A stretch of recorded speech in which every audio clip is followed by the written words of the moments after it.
Day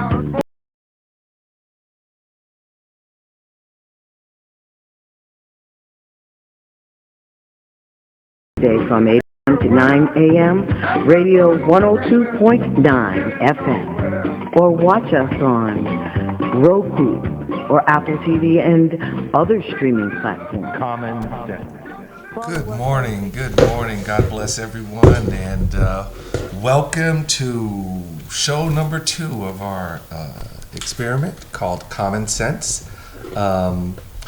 We are joined today by our honored guest, Jean McGuire, Dr. Jean McGuire, my son, Asberry Lawton, and our producer, Hello, Cassandra good morning. Cato Lewis.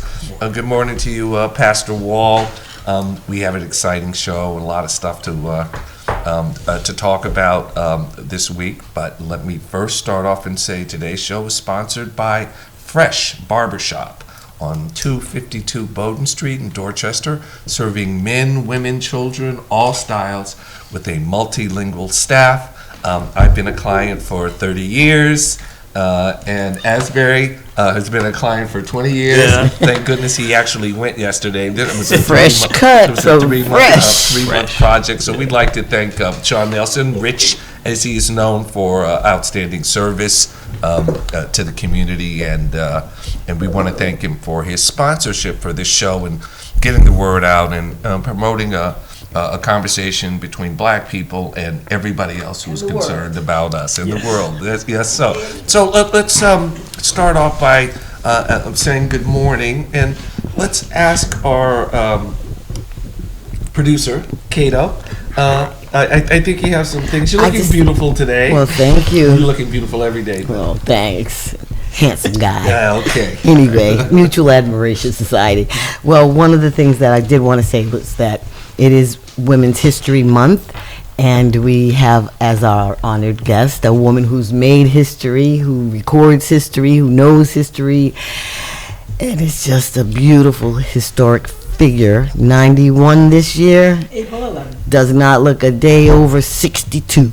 Black don't crack. And beige don't. Beige. Black don't crack. It gets old and poor. That's what she told me today, and I told her that beige don't age. So yeah, I had a little mishap this morning, and so I was able to look at some of the exhibit that they have at the Dorchester Y. A really lovely, just 2 panes of window, and the administrator did a really great job. Eleanor Roosevelt, Rosa Parks, people that you know, people that you don't know, with some really great quotes that Barry will pull up later. Okay, so that's really good, and I have to say, for Women's Month, like in my household, Sarah runs our household. It's as she should. Women's Month all day, every day, and there are just so many great women in the city of Boston, especially in the black community, that people don't know. I mean, you're among them, but I remember names like Josephine Holly, who had a beauty shop and a beauty school down on Washington Street. Marjorie Perry, another person. So we want to be talking about these people and recognizing them, because even people our age don't even know who they are. So. Well, I say I started my political career at age 12, getting signatures going door to door for Agnes Moore to be put on the ballot as a Republican, but still a black woman. Yeah. And then I had a preschool teacher, one of my buddies, say, well, do you know what Shirley Chisholm is famous for? Like, besides running for president, the first black person, never mind black woman. So we've been out there in the trenches, at the forefront, in the back, rocking babies, slinging hash, doing what needs to be done. Raising us. Raising y'all. Still raising y'all. Yeah, okay. All right. So, Cutting hair.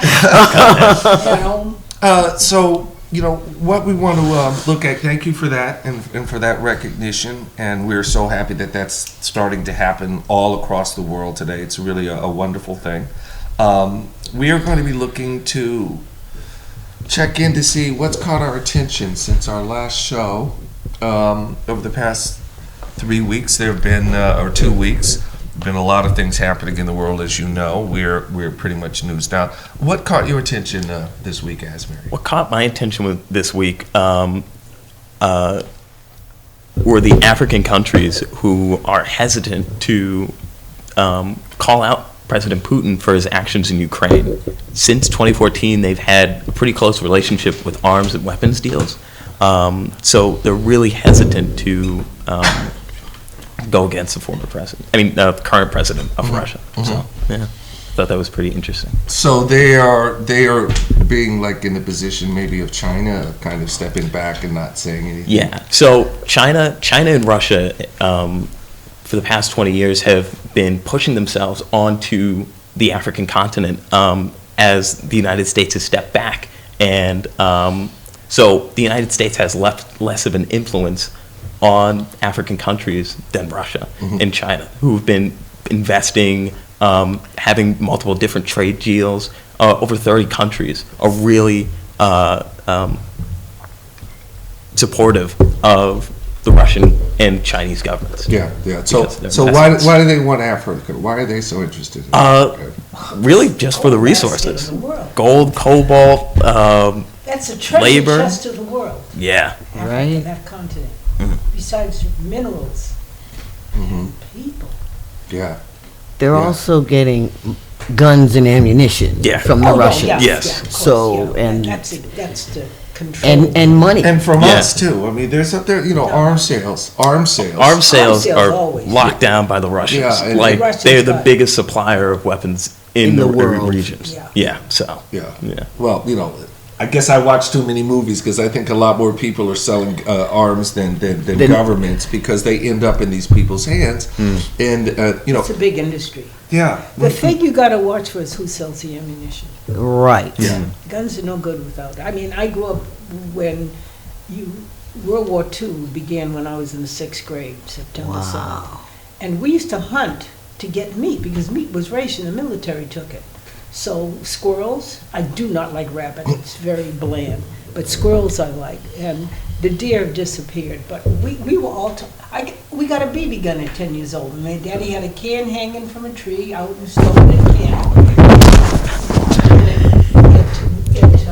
It would swing back and forth, and we would just shoot at it with our BBs. My mama had a double-barrel shotgun. She was a crack shot, but I was a rifle team at Howard University. They didn't Nice. let girls do it. I left girls let and went south to Paul Lawrence. Alma mater. They didn't let girls be on the rifle team, but at Howard I was on it. And you learn to shoot prone on your stomach, kneeling gets harder, and then standing is the hardest. And I already knew how to shoot because I had a gun. I had a BB gun at home. Yeah. We shot squirrels. Only mother had the double-barrel shotgun. Daddy didn't like hunting. Yeah. He liked eating, but he didn't like hunting. He sounds like me. He was a Like principal minister. He liked to eat, but he didn't want to be bothered hunting. That reminds me of my younger years. We lived on 50 Bastogne Drive in Fort Bragg, North Carolina. And That's where my husband was, in Fort Bragg. And behind our house were woods. So I also had a BB gun. I had a little earlier. I started shooting a little earlier. Fayetteville. Fayetteville, Yeah, North that's where Carolina. that's where I got married. You remember I got Mercury- married in Mercury, South Carolina. Bragg Boulevard. You remember Bragg Boulevard? God, yeah. And And I used to. black- I put a can back in the woods, a black can, back, and I would shoot it. And of course, my neighbors didn't like it because I would get up early in the morning. And they'd Oh, hear yeah. bing, bing, bing, all day. Why am I not surprised? Yeah. But I But it was segregated when I finished high school in 48. The Yeah. United States was segregated. I was in the capital of the United States, and it was whites and blacks, and Yeah, everything was Fayetteville, said. You couldn't try on shoes and clothes in stores. Yeah, it was bad in North Carolina. And on Fayetteville, on coming in on Highway 301, Okay. coming in and going out, you would see the big billboard, "Welcome, you're in Klan country," and that stayed up. Oh, didn't it? Yeah. Did you remember that I sign? remember because we got married in Sumter. We used to South hear Carolina. stories about don't go and do anything to that because there's somebody in the woods with bow and arrows and they're shooting and that stayed up. We were there from 66 through 69. My father went to Vietnam. We were assigned back to Fort Bragg, North Carolina, and that sign was still up. And he'd come back after being a battalion commander in Vietnam, of psychological warfare, and they had up in helicopters and all that time, and we were really worried when he was gone. I'm sure all people that are deployed military My husband was people. 82nd Airborne. It was all black. My father was the Paratroopers, he executive was triple officer nickel. of the Second Brigade. Wow. And your father was a Daddy was in World War. He was the only black radio operator in World War One. He was on a troop ship. That's why he made me take German, French, and Latin. I cannot speak Spanish. Everybody in my street speaks Spanish, and I know German, French, and Latin. Sprechen Sie Deutsch? yeah. Daddy's a minister, so we had the Lord's Prayer. Unser Vater in dem Himmel, dein Name werde geheiligt sein, Reich geschehen. We had to do everything in German at home. Du bist wie eine Blume, so hold Das ist gut. so hold und Sehr schön gut. und rein. Jeez, we're gonna start Händchen frei, allein in die Welt hinein. Stopp und gut. All right, I got that. Skål. Yeah, it's good. We have rich histories, and I think on this show, it's just wonderful, wonderful to draw them out. We have just a wonderful show coming up. We have Larry Ellison's going to do a quick check-in for us to give us an update on the progress in the Boston Police Department.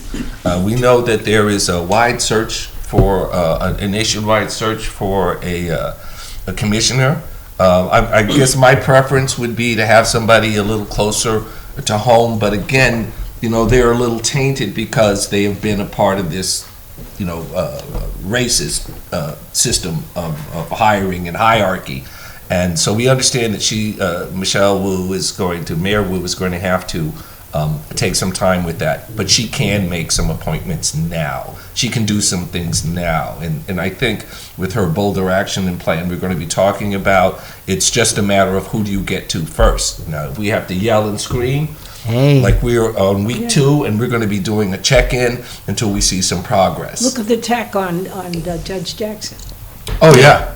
Can you imagine that? It's in my bag in there that you took away. Yeah, Republicans are really going hard at her record. I took it with me so in case somebody. Did you have a chance to watch any of the hearing yesterday? I didn't have any chance. Okay, just reading. All right, Cool. but I think I just read the. I was just reading. But it's just watching the dynamic, of this, powerful woman, and she, in past votes on that, there was bipartisanship.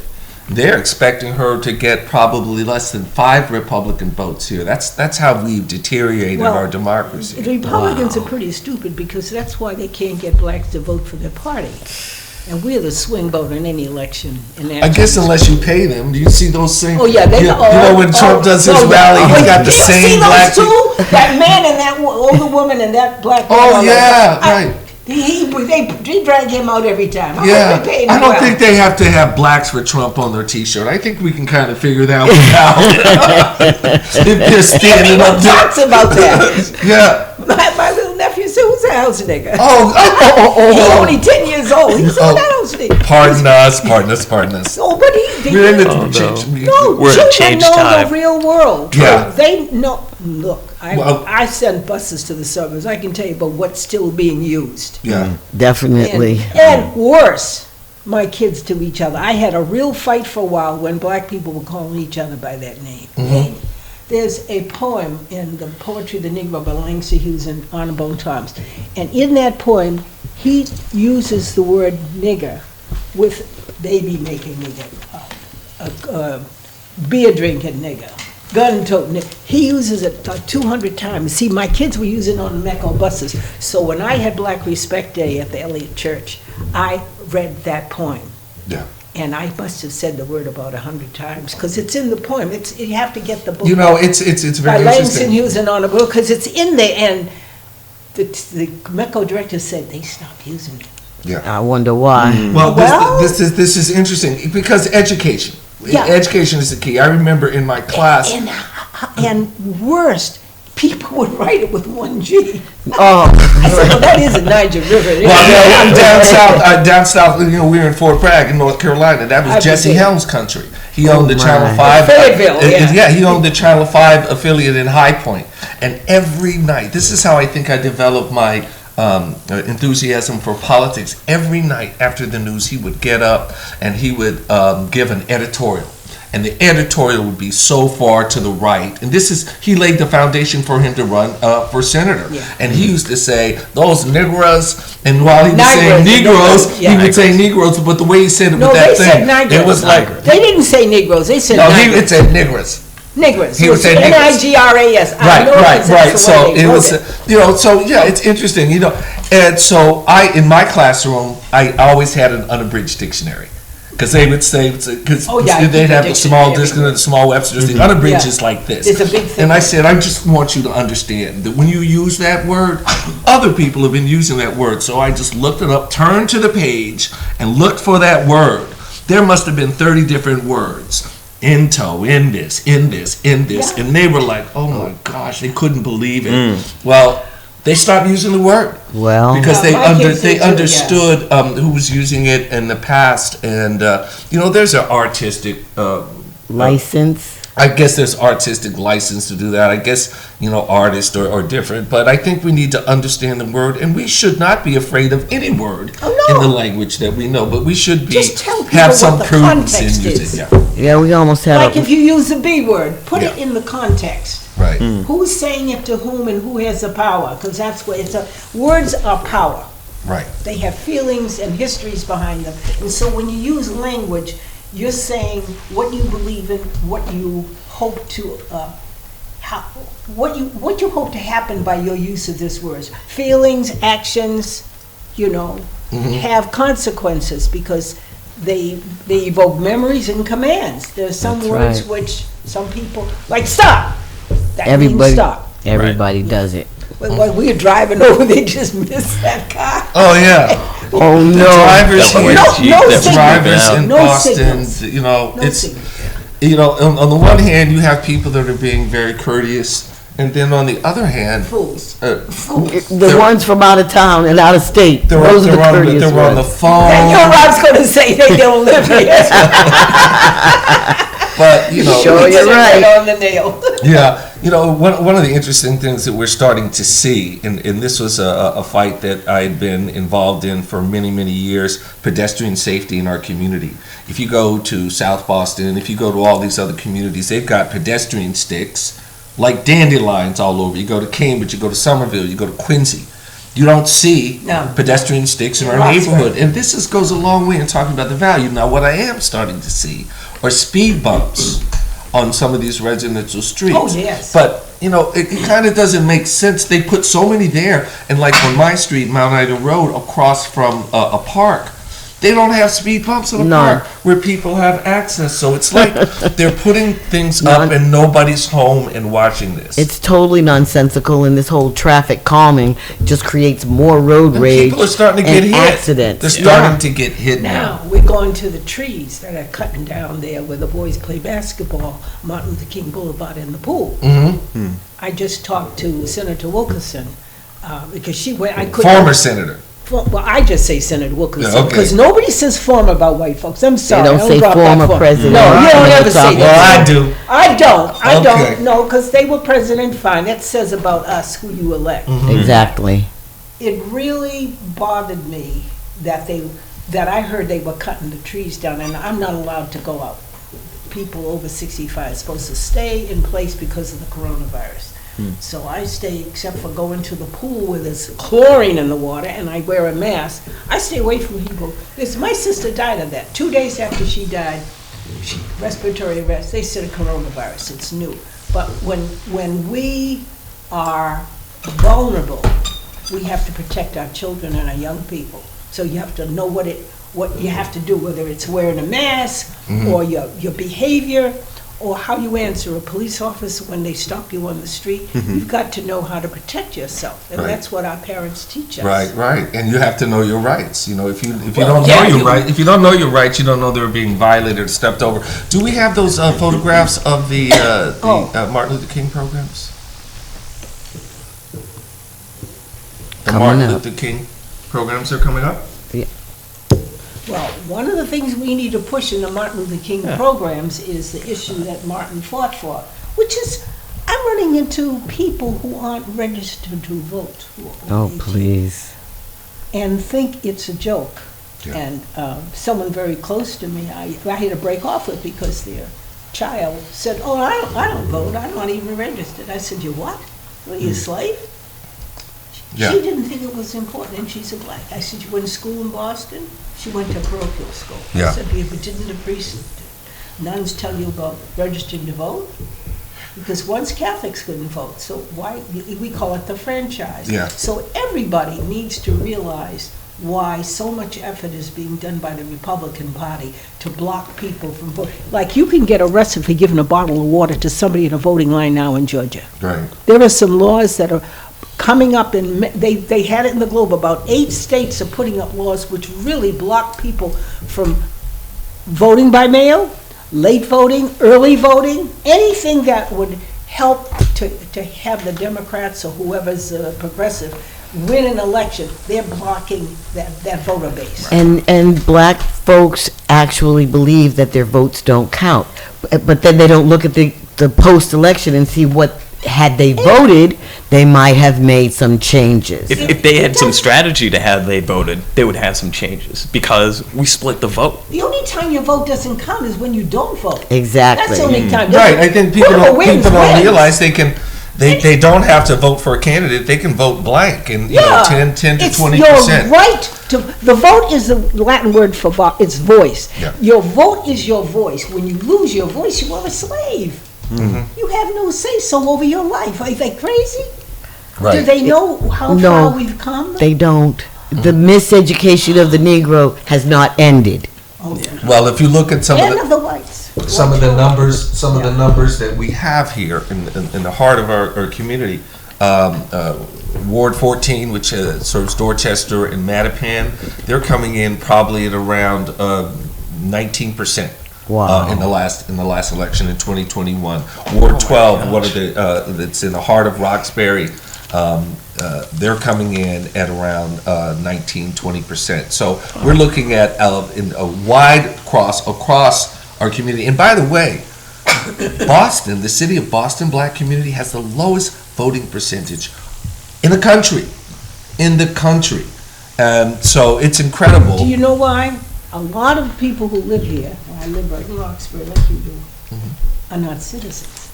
They're not citizens. That's the problem. Yeah. Most of the people who don't vote are not citizens, or are, people use the word illegal. I can't understand how any human being is illegal, but they're not, they use the word alien, which is really weird to call a person an alien.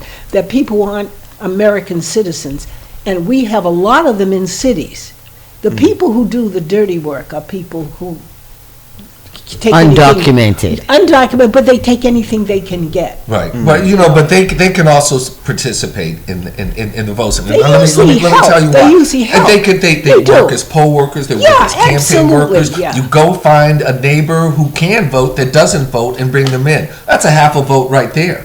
But there are many people, Gene. It's not just registered. immigrants. There are blacks who are saying black people. They don't think it's important. They don't think it's a point, and to some extent that they are correct, because they don't see the benefits of it like other communities. But if you just look at the Irish community, Italian community, how they've grown in wealth by working together, and they use that vote. There's nothing threatening anybody here. They can smile in our face and say anything they want, and no, they don't have to give us a thing, because we're not going to affect their future. Now, you're an elected official. You were first elected in 1980. Ran 6 times, won 5. Okay, so You don't give up when you lose. You just run again. Run again. Till you get no. Yeah. And I had that Irish name because my husband from the South had an Irish name. Yeah, Well, yeah. I was a Mitchell, but an Oxley. But So if you were talking to the young leaders today, I mean, well, let me just ask you this. Have you talked to any young leaders? And, do they reach out to you to find the wealth I consider everybody a knowledge you have? leader of something. Yeah, okay. I don't, nobody can pick who. Well, let's confine this to Because elected if you have a officials. family, you're a leader of that family. The Right, parent, correct. the aunt, the grandparents who give you one ask for advice. Now, I mean, we have leaders who aren't picked by other people. Yeah, They're in our families. right. Often they're our parents, our aunts, our grandparents who have a lot to tell us about how to get over. Well, we might be getting ready to have a new education leader in our community in Boston because of the receivership. Yeah. right? So we won't even be running our own schools. We won't be doing the hiring, all of those things. What do you think about that? We have Bill Wright. Is Bill on the phone? Call in, Bill. We wanted to talk about this because I know we had some in order discussions. to be hired, you have to apply for a job. See, that's the first thing. You have to apply to a school system and send in whatever the requirements are by that school system for that level of education, because primary education, preschool education, middle school is different from, say, a subject matter like you're going to teach mathematics, as opposed to teaching grade 1. You need to know other things. What I need to teach geometry is different from what I need to teach you how to read. Right. So teachers have their specialties too. So you have, if you're interested in being an educator, and everybody is in one way or another, you teach somebody to drive, how to cook, I mean, you're an educator. You have to look at the laws of the local area that you live in and see what the requirements are. Right. Sometimes it's a master's degree, sometimes it's a bachelor's, sometimes you can be a student teacher. Now you've had a long history, 30-year, a long history in education, but as Medco. Before that, Boston School. Right. I want to talk about Medco. And school committee. About Medco and the impact. That was an alternative. That for was people. Was that a way to avoid a bad school system? No, that was an outgrowth of Exodus. If you looked at the schools, and I was the second woman in the history of Boston and the first black who was a pupil adjustment counselor, a combination of guidance and teaching. And so I go around the schools. Pupil what? Pupil adjustment counselor, school adjustment. Okay. Yeah. I don't know who we were supposed to adjust. I figured the school, not the kids. But what you would find out is how people perceived our children's abilities. Exactly. And how still they would today. see, when I went to the Dearborn, I was the only black girl in my class. It just happened both my parents had gone to college, and most of the kids I went to school with parents were mill workers. They made the raincoats and the shoes. Wow. They made the buttons. This is what New England was. This is factory towns. These are mill towns. Everyone says the word suburbs. I said, what? That's country. That were rural areas when I grew up. Canton and Stoughton, and Grandpa had a farm. 20 years before he was rich. They're not rural anymore. If you look at those house prices, but I want to get back to the receivership issue. The community's not really spoken on it. I know we have Bill Wright on the line. Bill. Good morning, Barry. How are you? Good morning. Good morning, Dr. McGuire. Hi. How are you? Good, and good to hear from you again. I remember meeting with you and John O'Brien and Charles Yancey and others back in 1981 at Morton Street and Blue Hill Avenue. Back in the day. Your campaign Memories. citywide for a school committee, Yeah. and the others were running for city council. People should run for office because that's their vote. Doesn't matter whether you win or not. It's that you want to build up a voting base. Your friends, the people you work with, the people you broke up with. You know, they're gonna vote for you, or they won't vote for you, or vote for somebody else. But you want to extend the voting base. That's the key thing. Right, and then you can influence things like and the laws, the receivership issue. You know, with your state legislators and with the governor. So, Bill, just give us a brief response to receivership. Are you in favor of it? Are you against it? Does there need to be some kind of moderation? Should it happen? Well, Barry, as we know, of course, the voters of Boston voted 79% to return to an elected school committee just last November. If the state imposes a receivership, there will be a receiver appointed, and that person will be both superintendent of schools and school committee in one person. big mistake. And given that we have a Republican governor who would make that appointment, that person would like to be a Republican, not a Democrat, with a city that's mostly Democratic. One of the other things that is very important, I believe, about having an elected school committee again, is that in Boston, we do not have political clubs where people can learn how to run for office, how to organize, how to raise support, how to raise funds. You know, these things that don't necessarily come naturally, people have to learn. And traditionally and historically in Boston, running for school committee has been one of the ways, as Dr. McGuire was pointing out, people should run for office. City council. By running for school committee, you saw an example in Boston of a South Boston resident like Louise A. Hicks go from school committee to Boston City Council to the United States Congress. Ugh. In other cities like New York, there are political clubs where people learn the ropes of how to run. But there is no political academy in Boston where people can learn how to do these things. You do it by That's another by aspect why there should be returns to school committees that are elected, because most other cities and towns in Massachusetts have that, and in having people who have the most stake, the Boston students and the Boston parents who finance the school system, they should be able to elect the people representing them in that body. Yeah. Bill, we're just going to table that just for one moment, because we have our press only segment of the show. We're going to get back to that topic in a little bit, but we are so honored and proud to welcome Chris Ferrone. Did I say that? Hey, how's it going? Last night, Chris.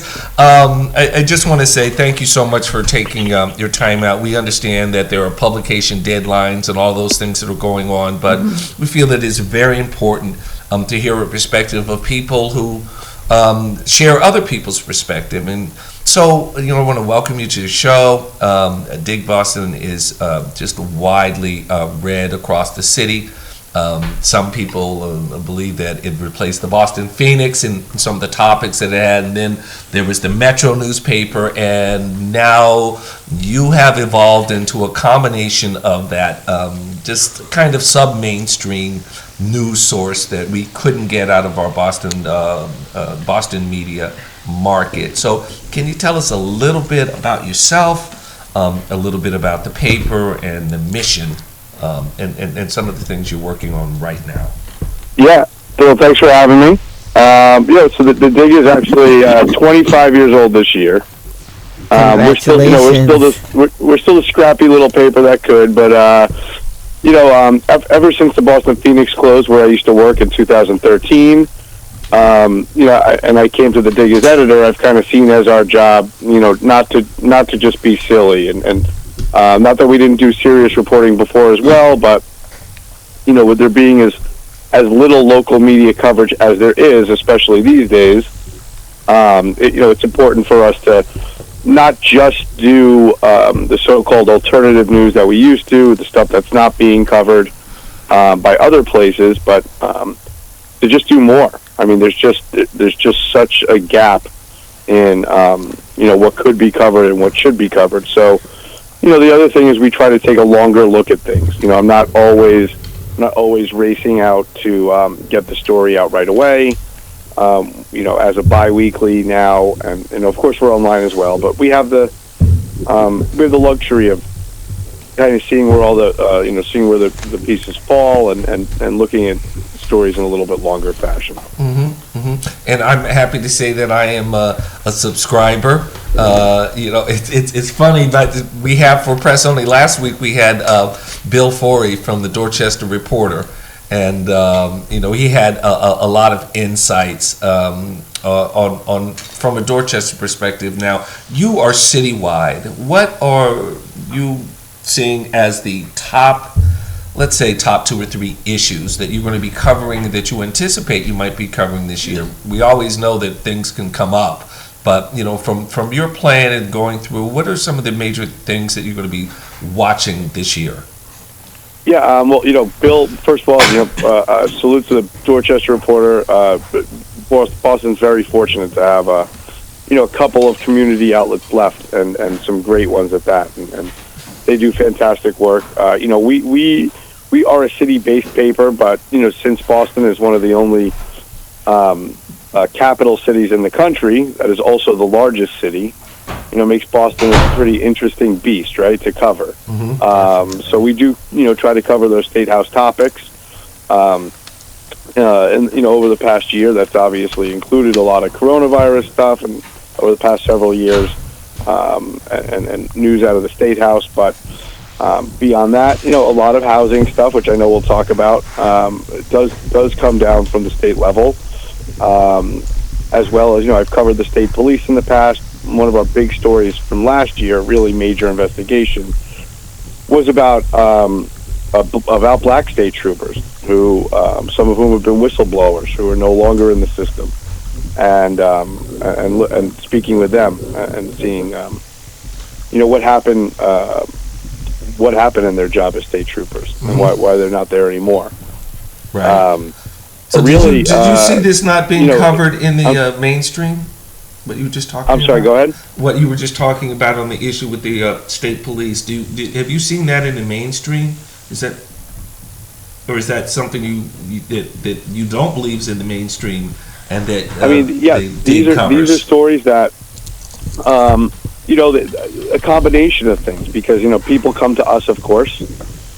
At the same time, we are looking at a lot of stories. So that story, for example, encompassed a number of other headlines from various state police graft situations, just a lot of theft, union corruption with the State Police Association in Massachusetts, and but yeah, we really try to look at everything that's going on and see what pieces are missing, and see really we're not afraid to connect the dots, if you will.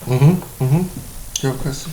Yeah. I have a question how young people can get involved in this paper and the issues that you're covering in your paper. Absolutely. Yeah, we have a lot of young reporters, different kinds. So, for one, if anybody is out there, whether you have a lot of journalism experience or not, we're happy to hold people's hands. But, you can always pitch us a story if there's something happening in your community.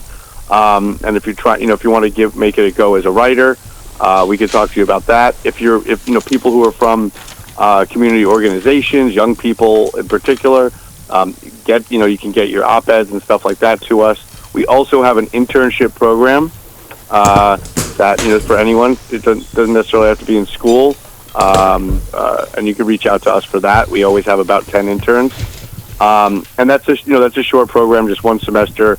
And as soon as that is done, we do start paying people. So we have a lot of people who come through that program and become freelancers soon. We even have a couple. We do have a couple people, BPS students who we're working with, which is always fun.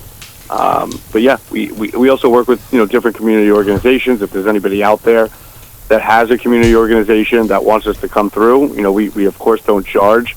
Happy to come anywhere and speak about journalism and even really teach the basics. We have a 101 journalism 101 course that we do during the pandemic. We did it online several times, but it's going to be exciting to get back to doing it in person. Sometimes we do them at libraries.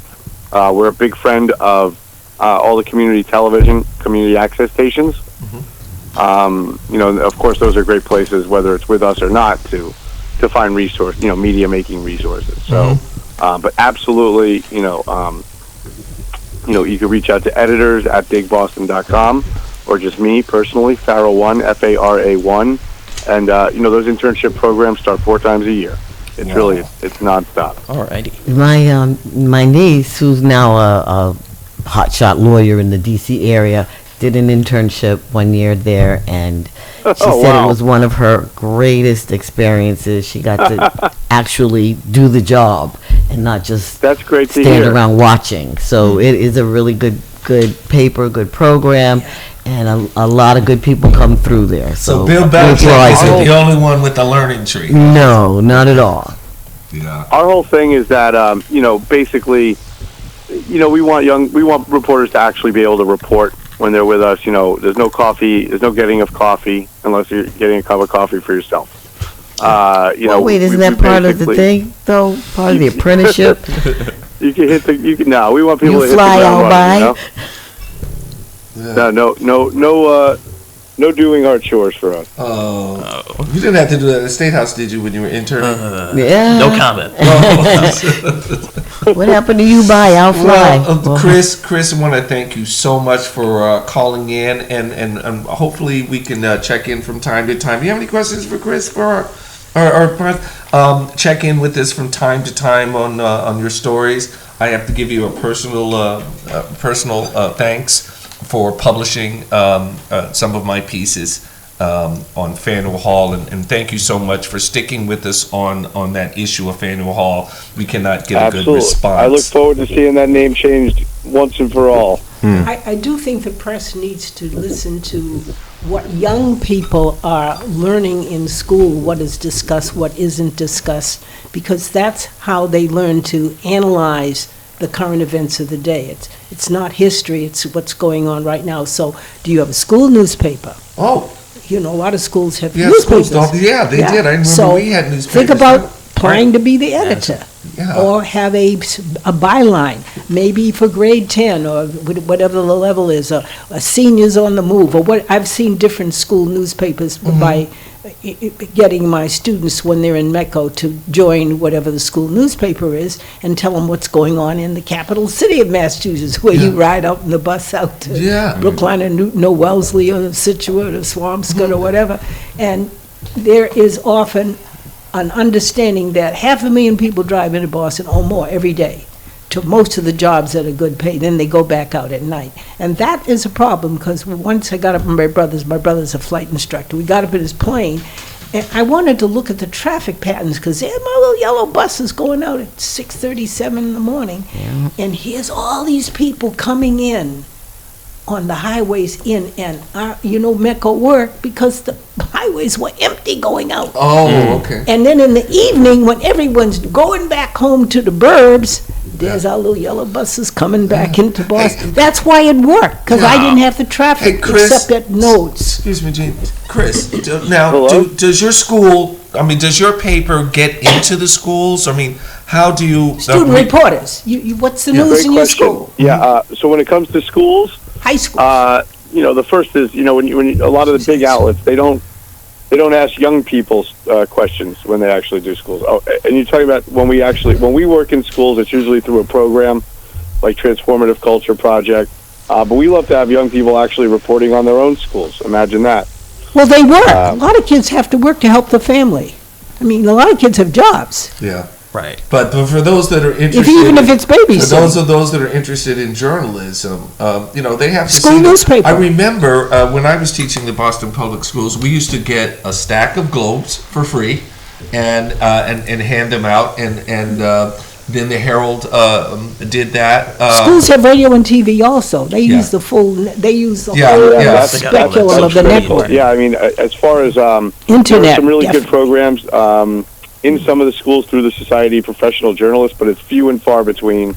And as for just basic, civic literacy and stuff, we all know how much that has slipped. Yes. But yeah, I mean, it's for us. It's we have the nonprofit as well, the Boston Institute for Nonprofit Journalism, and that's a big part of our mission. So. Yeah. Well, partly because you have the Excellent. internet. Yeah. You don't control that. I It's, would, I would say to all of our listeners and people that are out there that if there's something that you have to say, if there's something on your mind, if there's something that you want to change, Dig Boston is a outlet that you will be accepted. Your ideas will be accepted. And I have to say, some of the best writing that I've seen in the market comes out of Dig Boston. So. Thank you. And yeah, our whole thing is, it's always important the way young people feel, and I'm aware of that. But for us, we always ask them, what do you know? What are you seeing in your community? And there's a difference.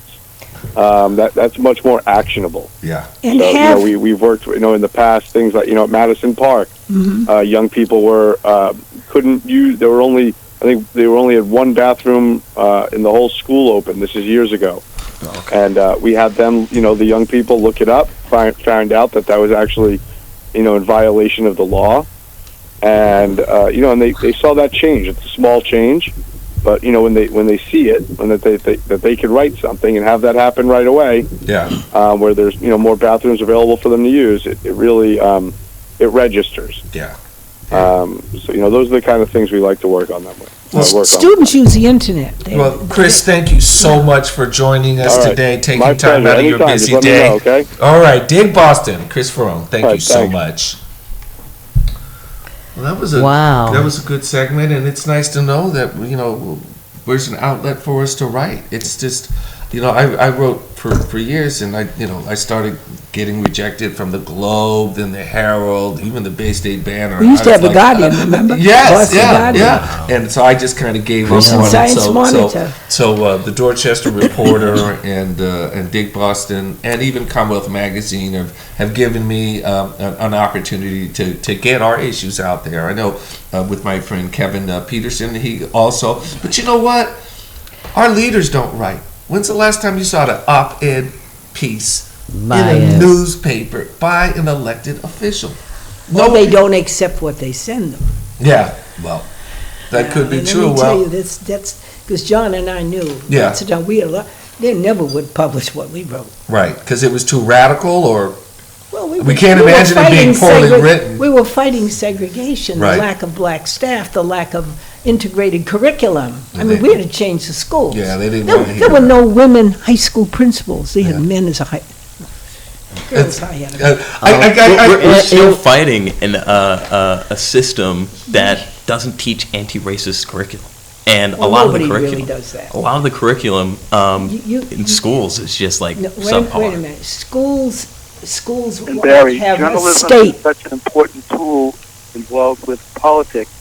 As you know, back to W.E.B. Du Bois and the crisis newspaper Yeah. of the NAACP, We got it. or William Monroe Trotter's Guardian newspaper. We got it. That is how you get people active and aware. And of course, as you mentioned, you don't see many of our local black politicians utilizing the bully pulpit of the media by writing editorials, by making the appearances on television. When it came out that the city of Boston was only providing less than 2% of city contracts to black, Latino, and women vendors, you didn't see press conferences being held by the sitting black councilors, which in many other cities would be the first thing that would happen. No, it was only in the Banner. Totally. The Bay State Banner. Yeah. So, Which is free. Yeah, hopefully we will have Mel Miller on in the And future. We've you can reached out pick it to up him. in supermarkets. Yeah. It's in Stop and Shop. Right. And different and having a free newspaper is interesting because papers are expensive and a lot of people can listen to the TV. They got a phone. They have a phone. So they can get whatever news. The thing is, you don't get analysis. You don't get the play back and forth. Who agrees, who disagrees. Where is the source of the news? Yeah. Is it that's UP? a very Is it United big Press? question. Is So- it from Europe? Yeah. So I want to pivot. I know we were trying to cram in a lot of stuff in an hour, but just recently we had the St. Patrick's Day breakfast. Yeah. Now, when you were elected official, did you attend that Once. breakfast? Did you? Once I went with John O'Brien. Okay. And so, Once. what do you think about that gathering?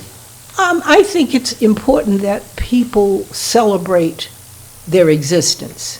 Now, that's the Irish. And if you know their history with the Yankees and the other groups in Boston, I can remember on the bus in Canton, when we lived in Canton, kids talking about kikes and spicks and dirty Jews. These are white kids. We were the only black kids. There were only 3 black families in town, the Masons, the Mitchells, and the Heggies.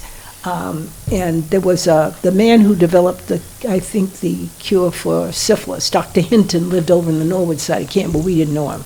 There were no other black people in Canton. Daddy grew up partly in Stoughton and partly in Boston because Grandpa bought a farm from some white ladies who lent him money when he complained about his son stealing oranges from the greengrocer, and he wanted to get him out the city. And so the lady that he was driving their wagon. You know, they had these surreys, and he would sell vegetables in a wagon during the week, and on weekends he'd take people for the air. And so he told them, "I'd like to have a farm." And lady said, "Well, I'll give you some money to start a farm." And she gave Daddy Grandpa $250, and he bought a 25-acre farm in Stoughton, and he paid her back. And as a result of him going to school in Stoughton, the principals there were all Bates graduates, sent Daddy to Bates College in Maine, and from there he went to Bishop Payne Divinity School for Black Episcopalians in Virginia and became an Episcopal priest at St. Bartholomew's, where I went to church and was told to keep my hat on. I hated hats. the reason I brought up that breakfast, because that's traditionally where politicians go, even black politicians go. And you noticed on Sunday that there was a pretty good representation on part of the dais. I think there were 5 women of color. Depends on who's running. A lot of people run and don't win. Right. Yeah. So they had some comments, and I want to go. We have a comment. Let's start with the Michelle Wu comment, which I thought was very, very humorous. It was nuanced, Succinct, yeah. and I've never met her. not yet. Well, I had got 69, I got more votes than anyone in the city board, and I've never met her, and never heard from her. She hasn't been to any of the meetings I've been to Roxbury, like Garrison taught her. okay. All right, let's go to the clip. In just over 100 days, we have connected unhoused residents at Massancast to housing, treatment, and services. We've launched 3 free bus lines. We've taken some big, bold actions, but I won't lie, this past winter was pretty intense. Trial by snow, trial by fire, fighters union. I'm getting used to dealing with problems that are expensive, disruptive, and white. I'm talking about snowflakes. Snowflakes. I mean snowstorms, snowflakes. So let's stop it there. That's You may have heard that's about the protester who heckled another pretty, Asian woman. That's pretty. Go ahead. Let that. Protesters. You can let that run if you want. She had a few zingers there, but one of the things that she was saying that people could not imagine ever seeing an Asian female mayor of the city of Boston, and she's saying now everybody thinks that every Asian is the female mayor of Boston. So she's gone from one extreme. So I want to all look alike. So to me, that kind of gets to this to some of the comments about Michael Flaherty and his comments, and I have to say I've known Michael Flaherty for years. I helped him when he first ran, came back and helped him when he lost, and he did something really wonderful for us. We're my students when I was a teacher at East Boston High. He helped us when he was city council president, helped us get counting lights at the Roxbury Crossing where people, it was just very dangerous. So he did some very good work, and he did some work in the DA's office. But his initial joke in 2014 that kind of rubbed me the wrong way a little bit when he was talking to Senator Linda Dracena Forey, and he was talking about how diversity has come in, the new age and all of this, and then he started listing all of the Irish people that were still in office, and he turned and he looks at her and he says, "Good job, Senator," and I was like, yeah, I don't know. So he had another bout. I don't know what it is with black women being the brunt of jokes, but let's just listen to his comments from Sunday. And she just says, "Michael, just don't be the worst." But from the looks of this morning, obviously, I don't think that's possible. But I'm a bear, so we're going to be good. So, but I was actually disappointed when I came here this morning. I thought I was going to see my good friend and my former colleague, Ayanna Presley, but someone told me that she's on a vacation with her dear friend Monica Cannon Grant. They're the Boston version of Thelma and Louise. In just over 100. So wow. there are a lot of things to unpack there. But I would just say, don't do that again, Michael. Don't do that again, City Councilor. I mean, you've had within a decade black women being the brunt of your jokes. There is a lot of other stuff that's funny, and that isn't it. But we got nothing but love, and we forgive you on that end. On the other end, you are the top, and I'm talking to City Councilor Michael Flaherty. You are the top vote getter in the city. You didn't run for mayor.